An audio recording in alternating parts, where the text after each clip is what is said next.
This is Ryan Durgy for ficksTV. I'm here with Chris Studer, co-founder and executive director of GetREAL.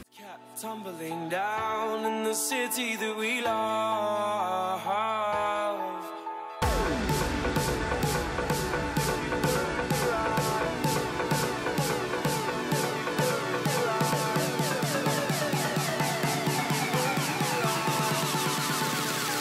But if you close your eyes. Chris, can you tell us a little bit more about GetREAL and how it got started? We are a student-run, student-driven nonprofit. We go to high schools and middle schools. We talk to students about unlearning things like homophobia and bullying. It's really like a peer-to-peer program, kind of university students and high school students interacting. The founders, we were all part of the Frosh Leader program at Western. So that's sort of like a big buddy peer leader program.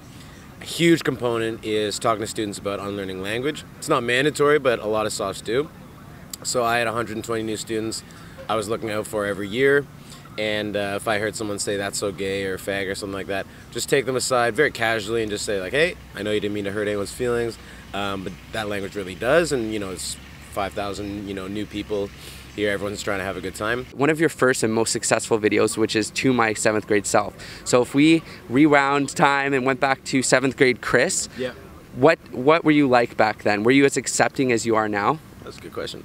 No, I wasn't. So the reason why I chose grade 7 to my grade 7 self was because myself in grade 7 I was at an all guys school, very, very close-minded, very mean, very homophobic, and that was sort of, I pictured myself at my worst. And when Arthur approached me with this idea, he said, do you think anyone would let us talk to their students? I said, I have no idea, but like, let's give it a shot, because that would have made an impact on myself. One of the biggest impacts that you've had was with a video that you did with fraternities and sororities, because there is that kind of image and misconception that fraternities and sororities are or can be oppressive. Yep. Or homophobic in a way.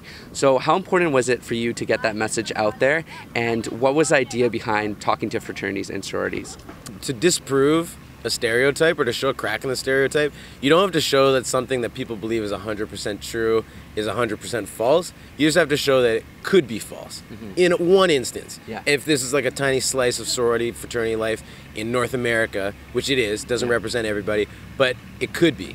Yeah. It could be true that, there are a lot of people in the Greek life who, really do care about this and really are open. It's funny because, you put out a piece of content like that people who are proud to be in a fraternity, proud to be in a sorority, do want to share and do want to kind of get out to different chapters and stuff, and the response has been amazing. Definitely. And it would never have been amazing if we put out a negative piece of content. No. We wouldn't have brought people in. We've had people message saying I was able to come out to my sorority or my fraternity, or like, this has changed our whole culture. When you first started GetREAL, did you have any backlash, or did you have any people that kind of didn't really see where you were going with it? Any people that were doubting you?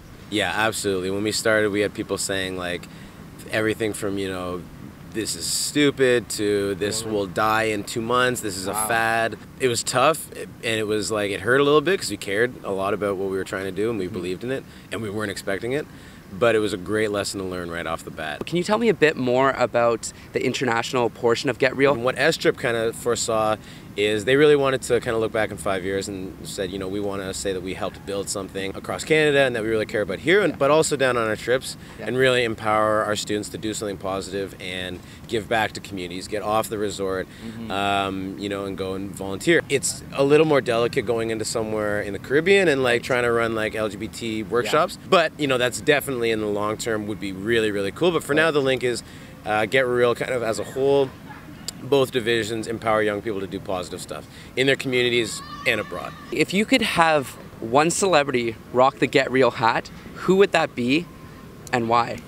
Not the most current, but I think this is one of the most interesting, is Nikki Sixx from Motley Crue. Before shows, they got to go into the bathroom and put on their makeup and do their hair, and they're getting into fights with like jocks and stuff like that. Wow. And really interesting. Like, I don't know, I find that really, really interesting. So I'd love if Nikki Sixx rocked the GetREAL hat for sure. Maybe Nikki or the Rolling Stones will see this segment and rock your hat. You can hook them up with a hat. Absolutely. That's great. Thank you so much, Chris. I'll let you get back to your sushi.